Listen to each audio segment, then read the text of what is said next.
Hello and welcome to a new video. Today we're gonna take a look again at the Halloween Cup, and we're going to have the rank 1 in the world team right now by 56Luffy56. Of course, link to them in the description as well. We're going to take a look here at their team. They're going to run Trailblaze, Shadow, Scizor in the lead, and then they're going to have a bad guy that kinda RPSs the opponent. This is basically the main concept of this team. This is going to be also my final video for the Halloween Cup. Not going to take a look anymore at the Halloween Cup. This is going to be the final team that I'm going to showcase. Hopefully you enjoy this one. And what I can say already before we take a look at the games itself, I misplay some games for sure, but also this team is really strong. Like they only played one set with it and they were not really sure if it was that strong, but I think they went like 5-0 based on the rating that they gained.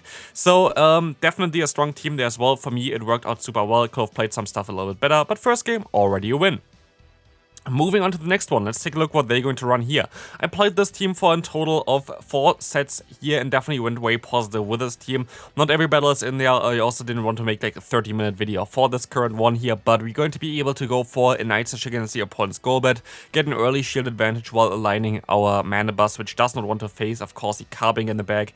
They're most likely going to have something weak to Mandibuzz in the back though, because this is kind of how those teams usually work. You kind of want to bait out something like the Mandibuzz if you have a Carbing in the lead. So something else in the back could sweep, so maybe some fighting type Pokemon or whatever could be the case, but here we're gonna see the Carbing coming back in. We can still go for a foul play, which is going to do some little bit of damage here, a little bit of chip damage, but let's see what we can do here still with our Scizor. It's going to be the Victory Bell. As said before, this is exactly what I kind of mean. Those Pokemon you kind of want to bait out. This would be a bad matchup for them against our, other Pokemon there against Mandibuzz, but luckily we were able to still go for the full farm down thanks to the boost from Night Slash, which was kind of nice for us. We kind of got the normal boost chance for Night Slash this time around. Usually I complain about it. This time around I feel like I was kind of getting the 12.5% chance, which is kind of nice. So like, can't say that I boosted every single game or whatever, but also definitely got like 1 or 2 boosts during the games that I played. Here we're going to easily win this game, and of course we have to flex with our no shield flex here against the opponent. Moving on to the next one, we're going to encounter Sableye lead. This is kinda okay, kinda not okay. The thing is here that you're going to be able to always get a shield advantage, but also the opponent can kinda dictate this matchup. If they want to go 2 shields in, they're going to be able to farm you down with 2 shields, so this is going to be a little bit tough, but the opponent makes a great play here, catching the move onto the Mawile, and I don't want to risk them being Fire Fang, so I decided to swap out immediately into my Toxapex. Turns out they're going to be Fairy Wind, which kinda would have allowed us to stay in for a little bit with Scizor as well, but of course we couldn't know. And I don't really want to risk the one Fire Fang would most likely knock us out already. So here the opponent going to have a very decent play here in general. They can go for the Iron Head. I should undercharge this Brine so I can see that maybe actually undercharge it, which doesn't matter because it's still too much damage against the opponent. But I'm still gonna get to another charge move here against them.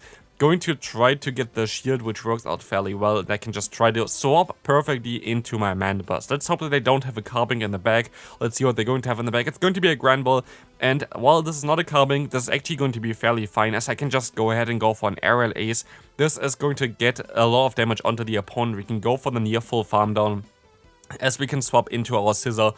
Scizor will be able to just soak up the damage, and now we can clean up this game with our Toxapex, and the opponent knows it as well, deciding to forfeit this game. Moving on to the next game, let's see what they're going to run here. We're going to have an Umbreon in the lead. This is kind of neutral for the entire team, to be fair. Like, our entire team can kind of deal with it, but does not really deal well with it on either Pokemon as well. I think the best matchup for us would be the Mandibuzz matchup, but here we're still going to be able to go for the Trailblaze here, which is going to be fine, as you can just try to use a shield against the opponent. Hopefully let them swap out. Let's see what they're going to do here. They're going to swap out into a Tentacruel. This will allow us to align our also water and poison type Pokemon Toxapex against them, while it's still doing some decent damage before with the Night Slash, which is kind of nice.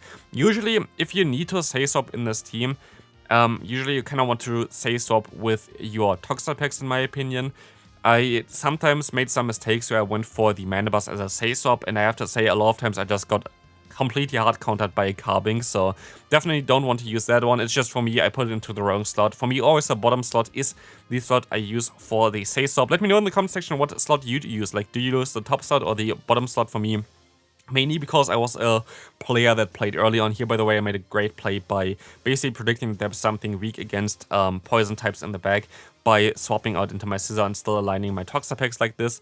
I usually just put into the bottom slot mainly because back in the day when we played, there was like a button down there to swap, and now basically because this was like the closest one towards this button, I just choose to use this one. But let me know what you do with your say swap.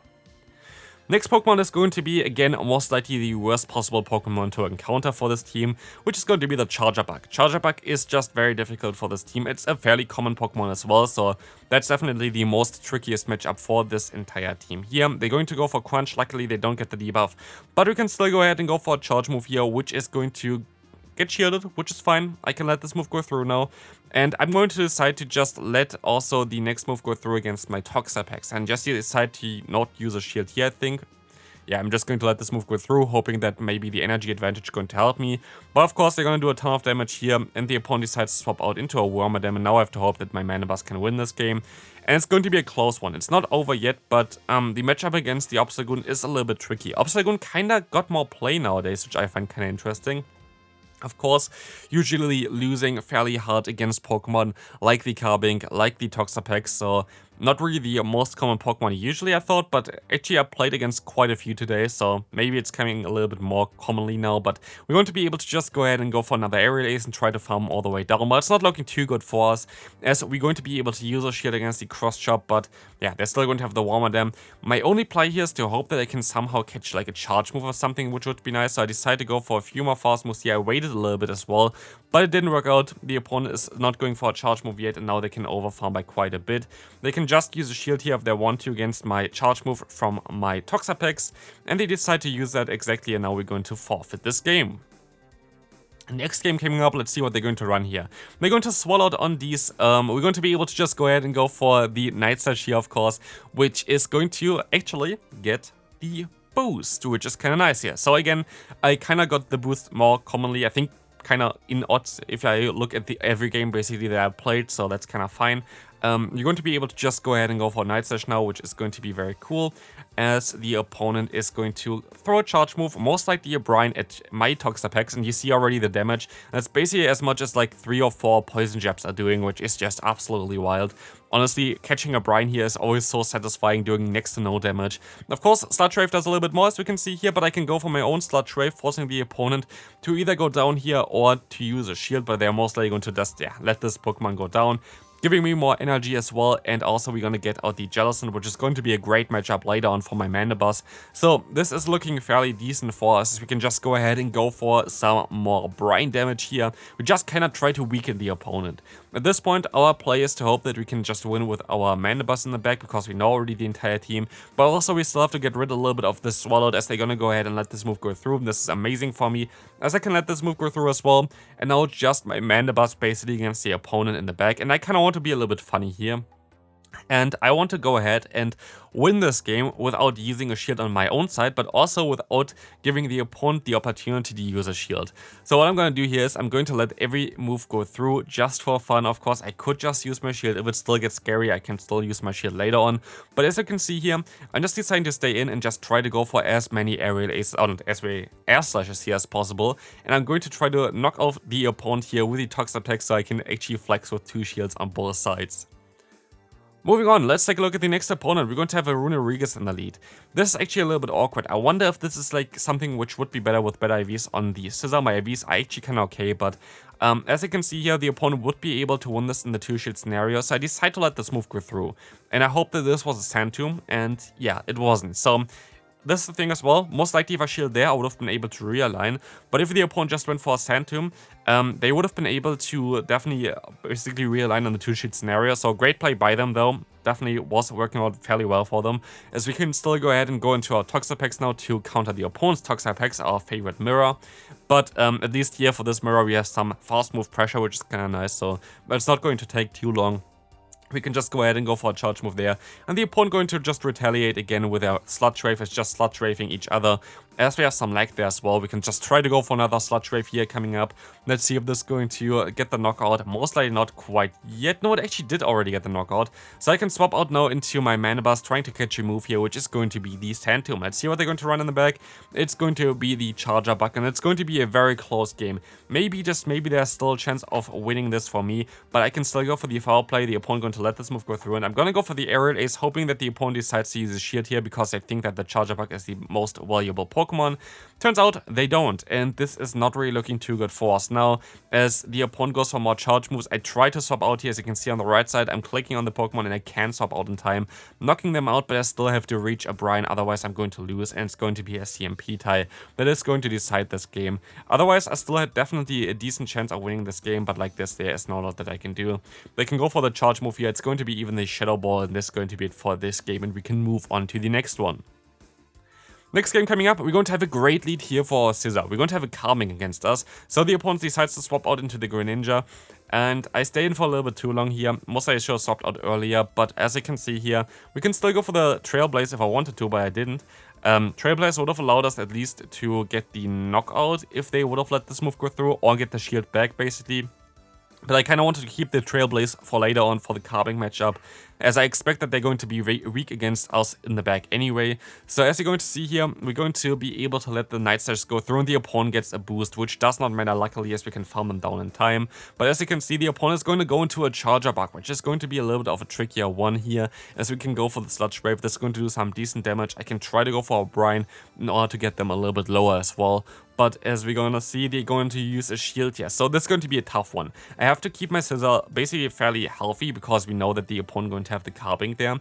And I kind of have to sacrifice my Mana Burst here, as my Mana Burst is not really appreciating any of the opponent's Pokemon at this point. So I'm going to try to go for a charge move here, which does work out well. So the opponent is going to let this move go through. I can swap out into my Scizor immediately here and go for the Trailblaze to try to buff my attack. And this is going to be amazing for me, as the opponent decides to use a shield here. I can go for another Trailblaze afterwards. And double boosted Trailblaze is all it takes to knock out the opponent's Calming. So there's going to be another good game. Next game coming up, we're going to encounter Pawniard in the lead. This is going to be a little bit of a core breaker for the team. Not a single Pokemon on my team does really appreciate playing against this Pokemon, as it's going to outspeed my Scizor. It's going to be able to also do some decent damage against my Mana Burst, plus against my Toxapex it's going to be able to... Okay, it does resist the damage with the fast move, but we do also double resist the damage with our fast move, so it's a little bit more of a tricky play as well. But here we're going to have our favorite mirror again. Honestly, one of the reasons why I don't really enjoy too much content for the Halloween Cup right now, just like those bulky mirrors back to back. Of course, here we're going to run a team from, rank 1 on the leaderboards, which is really cool. But otherwise, I might just gonna start playing like on the side here just to do my battles later on. Something like a Tyranitar again or something like this, which is kind of cool as well in my opinion in this current meta. But here we're going to get the opponent's Pawniard again. And I decided to go for a charge move here, which is going to get the opponent fairly low. And I hope that I can farm down in time. I can, and I can just try to go for the Night Slash here, as they're going to have a Golbat in the back. This was the right call. I wanted to actually spam first the Trailblaze, but I decided to go for the Night Slash, which was definitely the best choice that I can take, because the opponent's Golbat is going to, of course, take neutral damage from it, but they decide to shield anyway, so it does not really matter too much, as I can just go ahead and go for an Aerial Ace here. I just have to try to get the opponent low. The opponent decides to use a shield, and I can try to swap out eventually. I'm going to decide to use a shield here against the opponent, as we are already a little bit lower in terms of our defense, and I can clear the defense, drop there onto our own Toxapex, as we can now let this next move go through. The opponent goes for the Brine. I decide to not throw my fast move here, which was actually a little bit awkward, as the opponent can still get to another charge move because of this. So I have to take this Brine. The opponent has to take this foul play. I think I'm still going to be in a decent spot. Let's take a look at this one. It does not knock them out, but they can still go for a charge move. As long as they not have 2 charge moves stored here, I should be able to still win this game, and I can win this game, as we can move on into the next game coming up. Moving on, we're going to encounter the Scizor against the Dragalge. A fairly decent matchup on paper, but the opponent decides to swap out anyway into their own Scizor.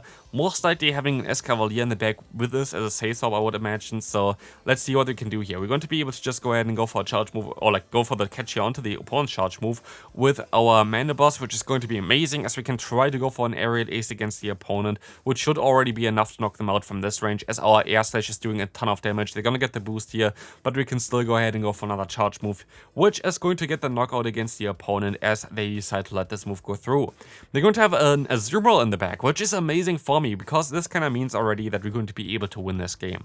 Azumarill is going to get hard locked against our Toxapex, which kind of means that we're going to have such a great spot for us, knowing that the Azumarill is basically useless for the opponent. We still have 2 Pokemon left. It is just looking so good for us here at this point, as the opponent has also a sheer disadvantage, and at this point of time they just decide to forfeit. Final battle for today, we're going to have an encounter here against the Charger Bug again, and see if we can still have at least some kind of play here. We can go for a charge move against the opponent, which is going to do some decent damage. We are not going to get the boost here, but I can still use another shield against them, which is going to be a crunch coming through. They're going to get the defense drop, 30% chance, that's kind of what you can expect, I guess.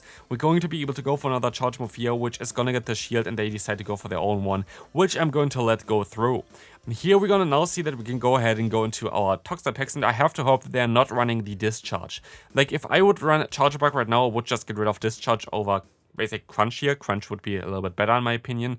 But as you can see, they are actually running exactly this moveset. This is really nice. So they're running Scizor as well, which would be resisted. So Crunch was their best bet, and I can go for a charge move here, which is going to be the Sludge Drive against the opponent's Galvantula. What a team already, as they have basically the 2 core breakers for this team already onto this, into the team here. As you're going to see, their final Pokemon being a Nidoqueen. It's going to be a very tough matchup for us, and you really want to see the ending of it, as you're going to be able to still go for the foul play here. Maybe sure went for one fast move, but I was a little bit too scared that they can farm me down in time. But at the end of the day, it most likely doesn't really matter anyway. I'm going to be able to still go for a Brine, but at this point, we have both the same amount of shields. My opponent is still basically healthy, and I can still go for a Brine here, but we have to get to the next Brine in time. Let's see if we can still do that. They can swap out if they wanted to, but they don't.